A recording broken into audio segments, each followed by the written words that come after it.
I'm Rob. And I'm Nate. And welcome back to Rob and Nate Record a Podcast. So this month, we have been experiencing a slight recording hiatus as we were trying to do our part in slowing curves or whatever. Utah's having a stupid surge. Yeah. And so we took a little hiatus, but we're starting our 2022. Hey, you remember coronavirus, person listening to this in 2030? You remember that? Anyway, so we're starting a new theme month this month, as we do, hence the name Theme Months and their monthly compositions. Yeah. So we're going to be doing a month dedicated to the writer-director Preston Sturges. And Preston Sturges is a guy that I'm a big fan of. There's Billy Wilder, and then a little to the side, there's Preston Sturges.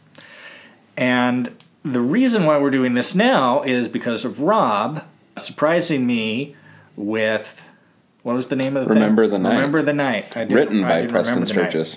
Written by Preston Sturges. And Rob and I both quite enjoyed that. And I'm like, well, this is a good excuse to work in a Preston Sturges theme month. And I've done something which I don't typically do. I have written out an introduction to Preston Sturges, which I am going to read. So, born Edmund Preston Biden in Chicago on August the 29th, 1898, to Mary Estelle Dempsey Biden and Edmund C. Biden, a traveling salesman. When Preston was 3, his mother left his father and traveled to Europe to pursue a singing career, ending up in Isadora Duncan's famous dance company. Preston would spend time throughout his childhood in Europe, becoming a committed Francophile. His mother would remarry to the stockbroker Solomon Sturges, who would adopt young Edmund. His mother would have an affair with the famed occultist Aleister Crowley and would be involved in his esoteric cult known as Thelma and apparently helped him in some of his writings. Seriously? Now, you'll remember from before we started recording, we did one Halloween we watched the film The Devil Rides Out. And the bad guy in The Devil Rides Out is based on Aleister Crowley. Okay. So, real guy, weird gentleman. So, in 1916, Preston's stepfather would get him a job as a runner in his brokerage firm. He enlisted in the U.S. Army in 1917 and trained in Texas, and while he never saw combat, he did get published for the first time in the camp newspaper. He would return to New York after his discharge, marry for the first time, and get a job in retail management from his mother's new husband. He would pursue writing and a little acting on the side for around a decade. In the late 1920s, Sturges had 2 big hits on Broadway in short order, The Guinea Pig and Strictly Dishonorable. These would attract the attention of Hollywood. He would work for brief stints at Universal, MGM, and Columbia Studios. In 1933, he sold his screenplay for The Power and the Glory to Fox, which was made into a successful vehicle for Spencer Tracy. Fox producer Jess Lasky called it the most perfect script I've ever seen and made no changes in it. Sturges was paid $17,500 for the script and 7% of the profits on a film that made over $1 million. At a time when screenwriters usually worked in teams, Preston was a proudly solitary author. Ending up at Paramount and unhappy with the way many of his scripts turned out on film, Preston agreed to sell the studio his script for The Great McGinty for $1 if he could direct it. Released in 1940, the film was a hit, earned Sturges an Oscar for Best Screenplay, and convinced Paramount to let him direct his future projects. Billy Wilder, a similarly dissatisfied screenwriter at the same studio, would use Sturges' example to force his way into directing. The war years saw a renaissance for Sturges, with a series of critical and commercial hits, and multiple awards and nominations, including in 1944 becoming the first screenwriter to earn 2 nominations in the field in a single year for Hail the Conquering Hero and The Miracle at Morgan's Creek. In addition to the titles already mentioned, other Sturges classics from the time include The Lady Eve, The Palm Beach Story, Sullivan's Travels, and Christmas in July. This next paragraph is taken from Wikipedia. In this era, Sturges took the screwball comedy format of the 1930s to another level, writing dialogue that heard today is often surprisingly naturalistic, mature, and ahead of its time, despite the farcical situations. It is not uncommon for a Sturges character to deliver an exquisitely turned phrase and take an elaborate pratfall within the same scene. Which we've seen tonight. We've seen several times tonight. Robert Zemeckis, Woody Allen, and the Coen brothers have all cited Sturges as an influence. And in the Coen brothers film, The Hudsucker Proxy is, I've heard referred to as a Preston Sturges' character in a Frank Capra plot, even down to the name Norval. Sturges liked to push boundaries on what you could put on screen, which caused problems with both his bosses at Paramount and the Breen office, enforcers of the then-observed Hollywood Production Code, which put strict limits on what could and could not be said and shown in film. Sturges left Paramount at the end of 1944 to go independent, and though financially backed by his friend Howard Hughes, whose RKO Studios would release his films, taste had changed, and while he would continue to make movies throughout the rest of the 1940s, only one of them would be considered on par with his war years work, 1948's Unfaithfully Yours, which would be remade in the 1980s with Dudley Moore. Sturges would return to Broadway for a time, finding no great success there, and facing tax issues, he would move to France. He would direct one film there, The French, They Are a Funny Race, in 1955. Bob Hope, who had worked with Sturges on the 1939 film Never Say Die, would give him a bit part in his 1958 film Paris Holiday, which was filmed in France. The following year, Sturges would pass away from a heart attack at the famed Algonquin Hotel while visiting New York to work on his autobiography, which would not be published until 31 years after his death. He was 60 years old. Sturges was married 4 times. His wife at the time of his death, Anne Margaret Nagel, was 29 years younger than him, and interestingly a lawyer. She died in 2006. Sturges had 3 children, including a son named Tom Sturges, who, as a record executive for Chrysalis Records, starting in the 1980s, signed such acts as Mariah Carey and Smashing Pumpkins. His granddaughter, Shannon Sturges, is a TV actress who has principally done guest work since the 1990s on shows ranging from Doogie Howser to The Mentalist. While not as remembered as his similar contemporary Billy Wilder, Preston Sturges was a super talented man who deserves rediscovery. So, when I was thinking of how to program this month, there were 4 films that immediately came to mind, and those were literally the first 4 films that showed up on Amazon when you searched the name Preston Sturges. And I have no strong preference in the order in which we watched them, with the exception of the first one. I definitely wanted to start with The Miracle at Morgan's Creek. And I think you probably have something of a sense why. So what are your first thoughts on The Miracle of Morgan's Creek? It's extremely kinetic. It's extremely funny. Extremely entertaining. Yeah, it was thoroughly enjoyable. It was very fun. It seems way ahead of 1943. It does. That's the thing that I always keep coming back to with this film, which may be, there's one other which we'll get to. They're my 2 favorites. But this one, how the hell did he get this made and released during the middle of World War II? This is a super provocative film that is about out-of-wedlock pregnancy, without being officially about out-of-wedlock pregnancy, because the whole basic story... The plot overview from IMDb says, after an all-night send-off party for the troops, a small-town girl with an awkward boyfriend wakes up to find herself married and pregnant, but with no memory of her husband's identity. So, you came in basically knowing nothing about this. How surprised were you by the directions that this movie went? So the movie started, and we were eating dinner while we were watching, and so I kind of just went along with it. It's more when I look at it in reflection, again, that this was 1943, and that this is the direction they went with it. And I was actually kind of reminded of some things. So you have, starting off, you have Betty Hutton, who plays Trudy Cockenlocker, who wants to go see off the troops.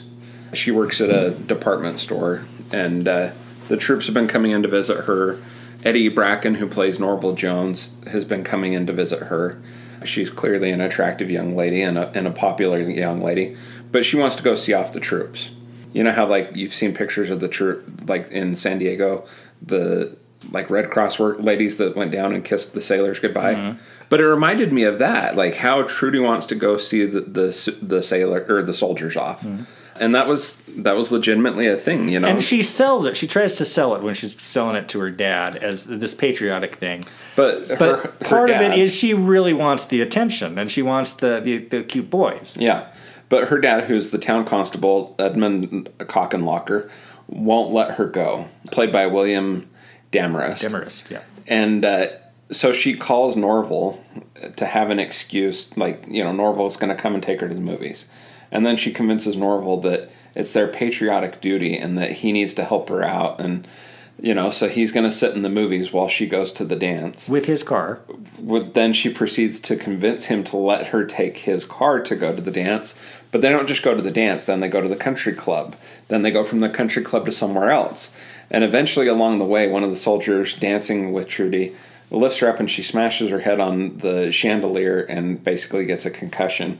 And when she goes and finds Norval the next morning, because he ends up spending the night just outside the movie theater, and when she goes and finds him the next morning, it's revealed, that there's confetti all over the car, and then when they drive away, the just married sign is left in the street. And so you realize something's happened, and it's not till later that you find out that she's pregnant. But she realizes the next day that she's gotten married and is telling her sister, Emmy, who's played by Diane Lynn, what's going on. And Emmy is a great character in this movie. Yeah. For the part she plays, she's young, she is witty, and she's very winning in this, and you kind of wish she had just more of a enjoys career. antagonizing her dad. Yeah. And so she's trying to help Trudy figure things out, and it's after they realize that Trudy's pregnant that this becomes a little more serious, and so at one point she calls Norval over and convinces Norval basically to propose to her. But then the way that Norval goes about proposing to her, she kind of falls in love with Norval, but then feels guilty about putting him in this predicament of... Falls in love with him because realizes how much he loves her and how much he is willing to do for her. Yeah. And so then she won't subject him to it. Yeah.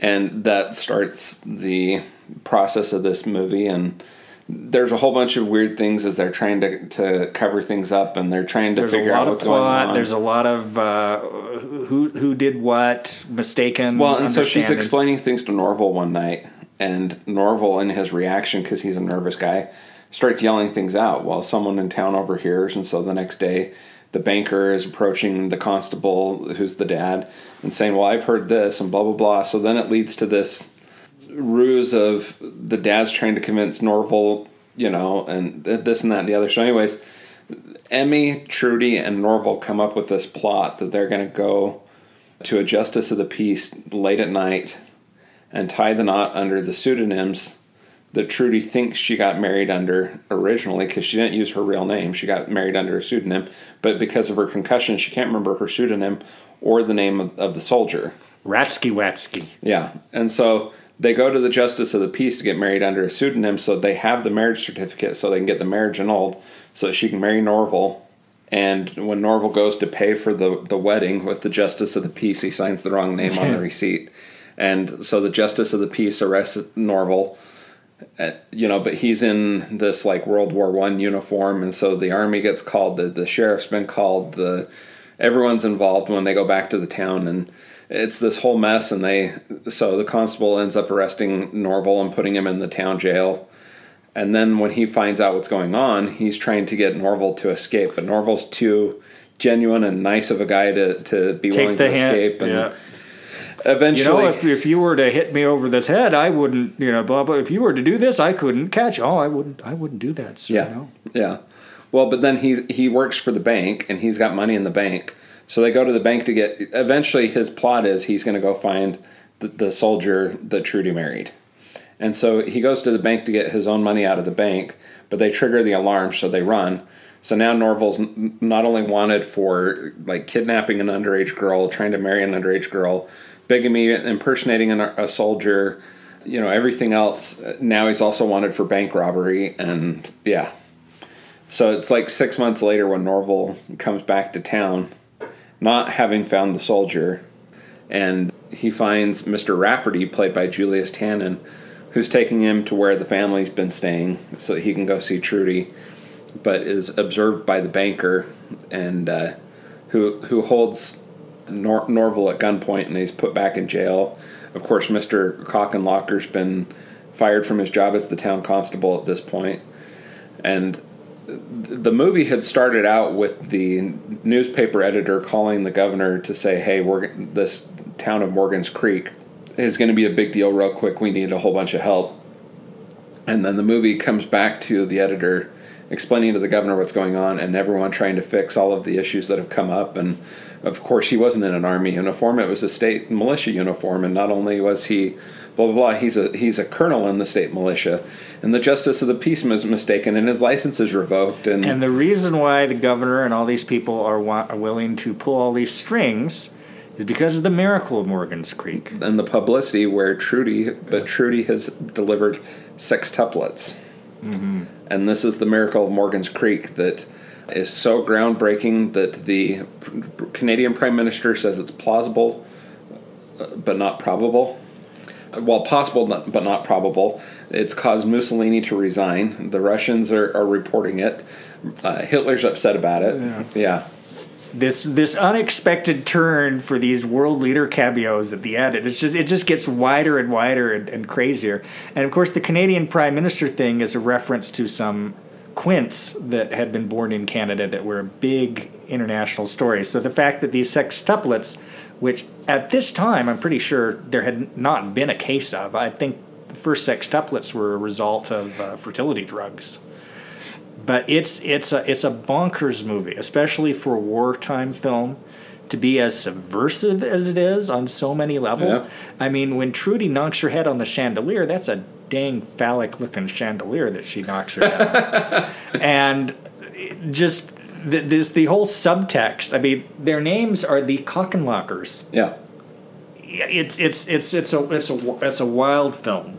Yeah. That's just crazy and innovative and daring. Well, the governor's name is Governor McGinty. Yeah, and that's actually a callback to The Great McGinty, the film that Preston Sturges had done his directorial debut on, as well as writing.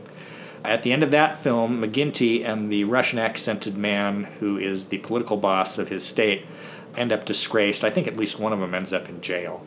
So this is a midquel who's to that played film. by Akeem Tamaroff. Yes, and then he's credited role as the boss. Yes, and then Brian Dunleavy plays the governor. I wanted to talk principally about the four principal cast members. Yeah, your Eddie Bracken as Norval Jones, Betty Hunton as Trudy Cockenlocker, Diana Lynn as Emmy Cockenlocker, and William Demarest as Constable Edmund Cockenlocker. So Preston Sturges had almost a preference for the slightly lesser-known actors. Okay. A particular case, which we'll get to later, has to deal with, well, I'll remember his name when we get to that one, a particular actor who was kind of who you got when you couldn't get Cary Grant. Okay. I want to say Joel McRae. Eddie Bracken spends this whole movie just desperate to get married. Eddie Bracken would have a 63-year-long marriage. Really?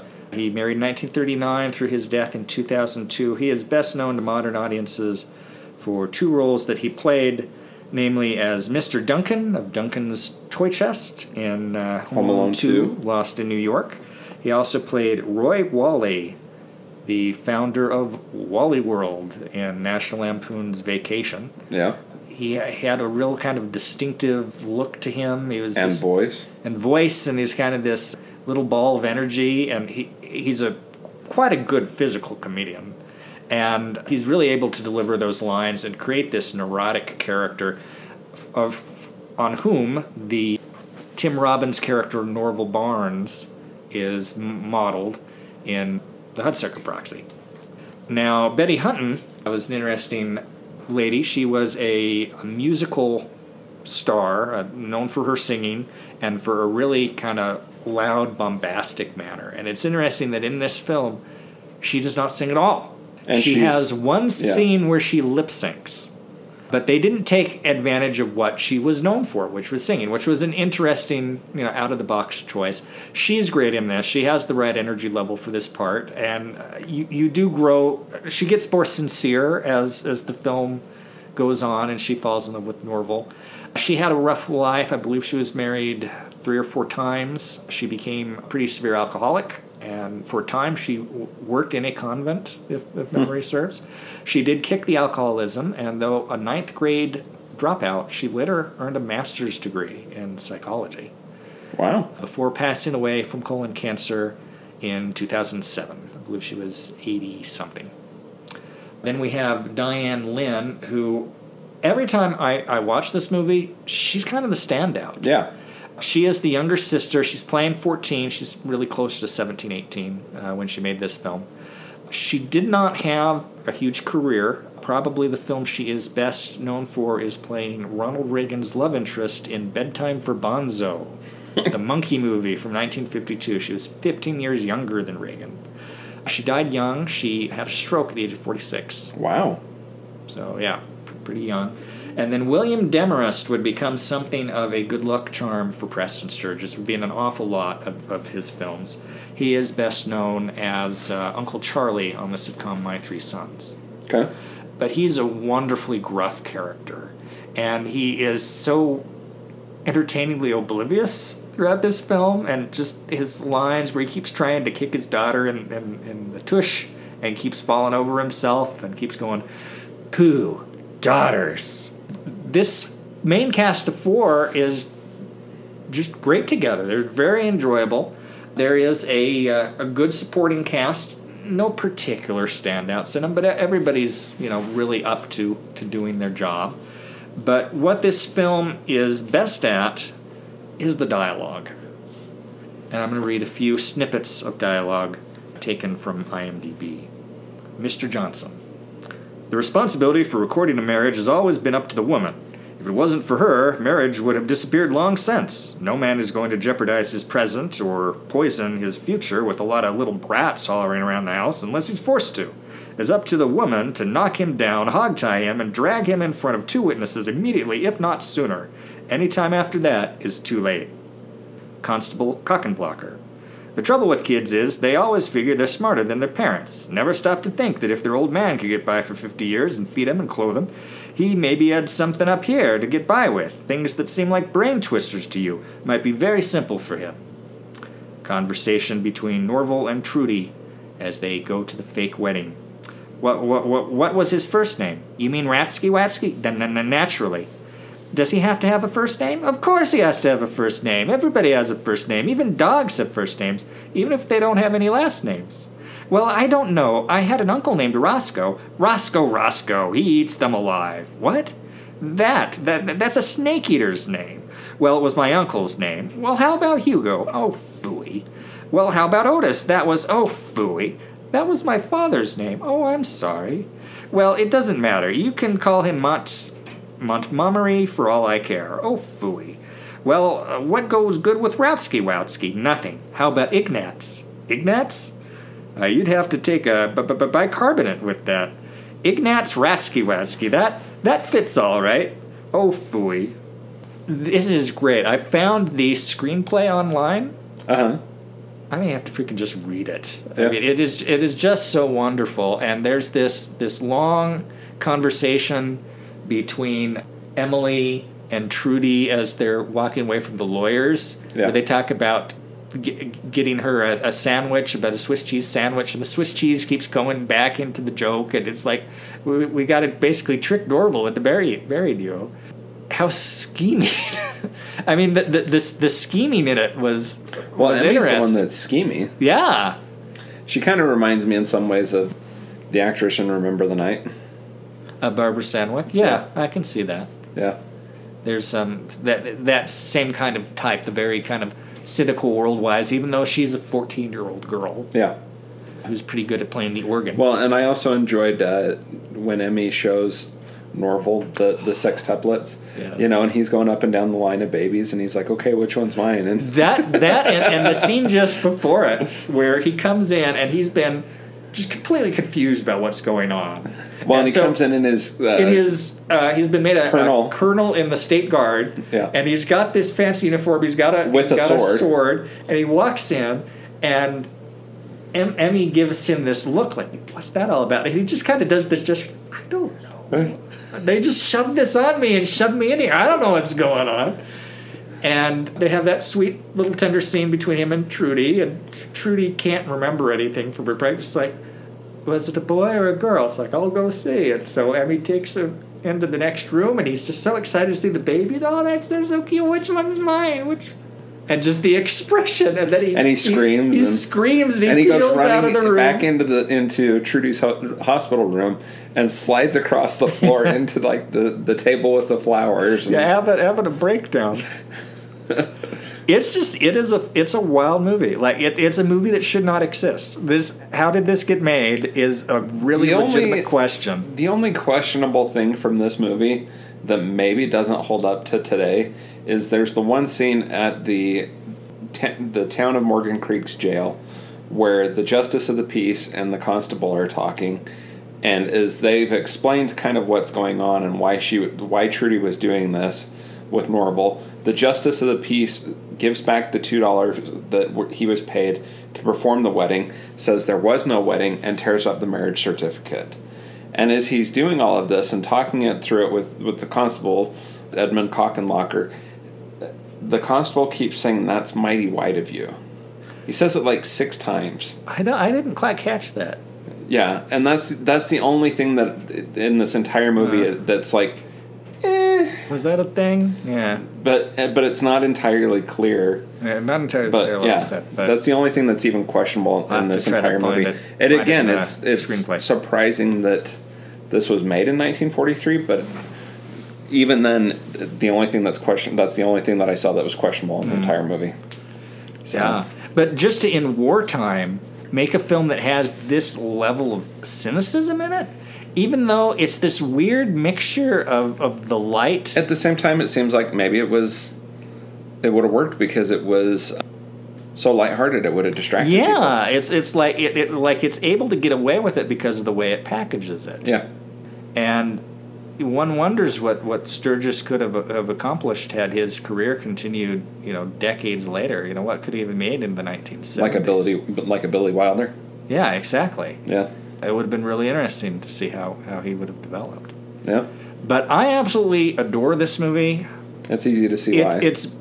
It reaches a certain level, but the circumstances in which it was made, and the context, and how wild it starts to get as it goes on, the tempo 1, 2, 3 it just gets wilder and wilder, pushes it to make it even better than the sum of its parts. And so I will give this film 4 stars, though on a 10-star scale it's closer to an 8. But I believe it deserves honorary 4-star status. I was going to say 4 and 9. Mm-hmm.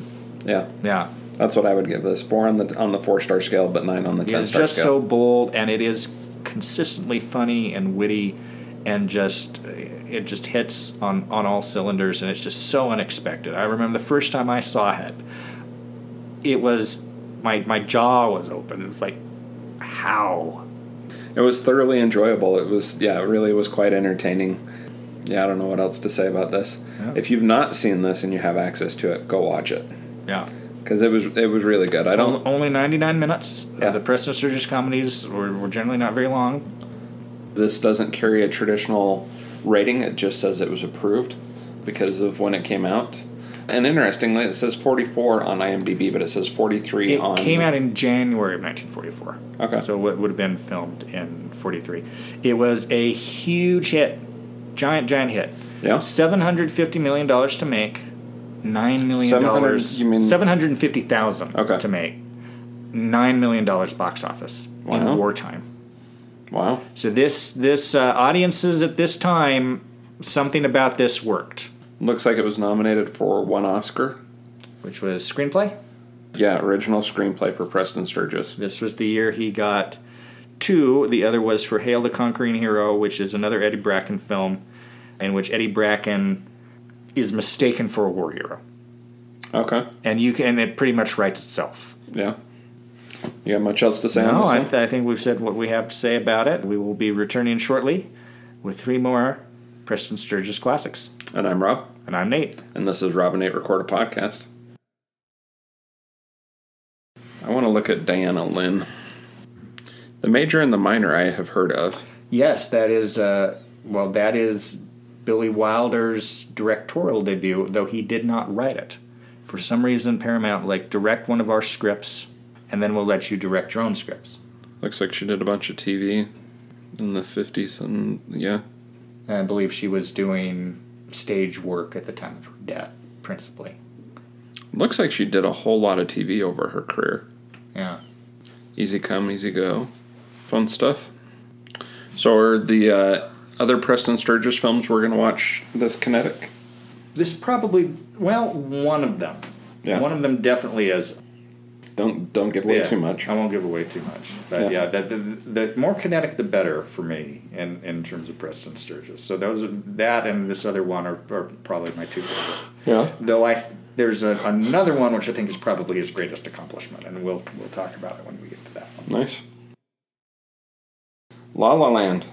La La Land. Okay. I liked that. Indeed. Yeah, it worked really well for me. I had to revisit it. I had to look at my review on it because it's been so long since I've seen it. I looked up your review before I texted you. Mm-hmm. Yeah, because I was curious. It seems like you thought it was solid, but didn't love it. Yeah, I thought it was really good. I think it kind of faded. I think there's some sequences in it that are wonderful. And I love the sequence at the end where they did the kind of the production numbers. Mm-hmm. Like they would do at the end of a Gene Kelly musical in the 1950s. And I remember watching that on the big screen and being like, there hadn't been something like this new on the big screen in 60 years. Yeah. Like, this is really bringing back some old-timey... La La Land was one of those that at the time had so much hype, I kind of was like, I don't know. Now I kind of am going, I wish I'd seen this on the big screen. Yeah. Because the colors and everything probably would have really worked well. So, I mean, I watched it at home and I was enraptured. I was actually editing, and I actually closed the computer and put the computer away because I'm like, I need to pay more attention to this movie. So yeah, my favorite scene though was that one at the planetarium. Yeah, which I didn't realize till after the movie was the one that was shot in reverse. Oh, okay. So, and then early on with the traffic. It's like that's a great way to open that movie. Yeah. Because it's like, oh, this modern LA. Oh, nope, we're also a musical. Well, and at the same time, I almost felt like that big number was also kind of the weakest scene in the movie. It almost was better in the smaller scale things, So, yeah. Where they're looking for her car at night and they're kind of tapping. That was fun. And they're not great singers or actors. I thought she worked fine as a singer. Did you know he played all those piano parts himself? There was no CGI or hand doubles. Oh, I did not know that. Yeah, he. So they had someone else record the piano music for him, and then he took piano lessons 2 hours a day, 6 days a week, until by the time they started production, he played all. Wow. Yeah, he played all of them himself. No CGI, no hand doubles. That's impressive. I'm impressed by that. I have more respect for him now. And then, what's his name? The singer. Legend? John Legend? John Legend. Uh-huh. John Legend had to play guitar for this. Oh, yeah. Had to learn how to play guitar for the movie. Yeah. Huh. And John Legend has said that he was jealous of how quickly Ryan Gosling learned piano. Yeah. I mean, he seems like his dancing, he's a little stiff, that type of stuff. But for me, in those scenes, Emma Stone carries it. And she's great. Yeah, she's great. So she's got. I also enjoyed the tidbits of J.K. Simmons, because this revolves so heavily around jazz, and J.K. Simmons' previous, movies, and then now I'm blanking on the actor's name that was in That Thing You Do. Oh yeah. Do you know who I'm talking about? It's been a while. Do you remember the movie That Thing You Do? The drummer, yeah. Real serious. That's the husband. Oh okay. That's Emma Stone's husband in this movie. Oh okay. So yeah. Fun. Those were little tidbits that I appreciated, and yeah, it worked for me, so I enjoyed it. Not perfect, but I gave it 9 stars. I was recently rewatching some old kind of noirish things, and I watched the Maltese Falcon. And I listened to an audio commentary on the Maltese Falcon. There were some fun things in the audio commentary. So Mary Astor plays the female lead in it, and in her autobiography, she wrote something rather witty. She said, there are 5 stages in the career of an actor. There is, who's Mary Astor? Get me Mary Astor. Get me a Mary Astor type. Get me a young Mary Astor. And who is Mary Astor? But that was funny. Yeah. And then Humphrey Bogart was complaining to one of his bosses at Warner Brothers about the parts he gets. He said, I want better parts. This is in the late 30s, early 40s. And so the guy says, okay, Humphrey, you want George Raft's parts. George Raft wants Edward G. Robinson's part. Edward G. Robinson wants Paul Muni's part. What do you want me to do about it? Well, we could always kill Paul Muni and everybody would move up one. They didn't have to kill Paul Mooney because Paul Mooney was principally a stage actor. He opted not to renew his contract circa 1940. Yeah. And everybody did move up one, including Bogart. Fun. Yeah. What's that sound? Oh, like laundry? Yeah, something like that. Okay. I thought it was something in your apartment. I was like, you need to call maintenance. No, I'll hear things.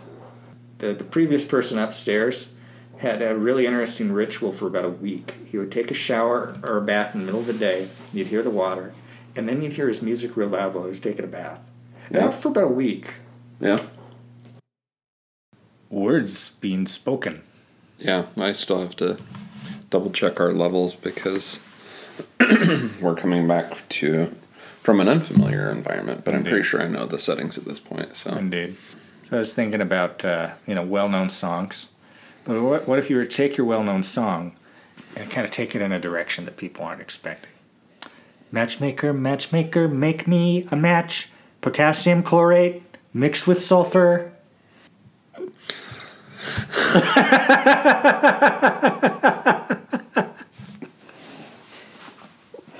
Okay, so how long have you been holding that one? That one's from today. Okay.